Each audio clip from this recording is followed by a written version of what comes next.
Nagpaabot ng agarang tulong ang Pampanga First Provincial Mobile Force Company, katuwang ang Regional Police Community Affairs and Development Unit 3 sa mga pamilyang labis na naapektuhan ng matinding pagbaha sa lungsod ng San Fernando, Pampanga.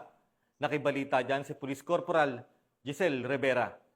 Ng tulong ng Pampanga First PMFC at RPCAD 3 sa mga residente na apektado ng baha dito sa City of San Fernando, Pampanga. Pinangunahan ni Police Staff Sergeant Ryan Paulo Cortez ang relief operation kasama ang mga miyembro ng Regional Police Community Affairs and Development Unit 3 sa paghahatid ng serbisyo. Sa kabila ng malalim na tubig dulot ng walang tigil na pag-ulan sa probinsya ng Pampanga, ay lumusong sa baha ang mga pulisya upang maipabot ang munting tulong sa ating mga kababayan.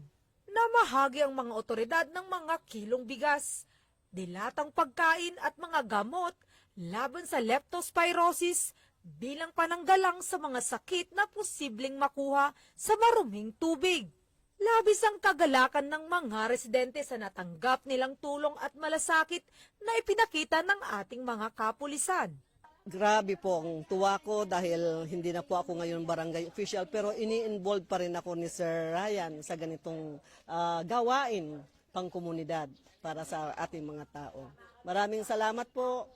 Keep up your good works. Patuloy ang misyon ng pulisya na maipadama ang taus-pusong serbisyo sa anumang oras ng pangangailangan, sila ang kaagapay ng bayan.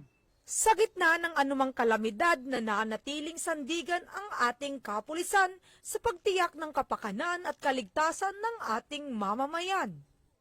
Mula dito sa City of San Fernando, Pampanga, ang inyong PNN correspondent, Police Corporal Giselle V. Rivera, alagad ng batas, tagataguyod ng Balitang Pulis.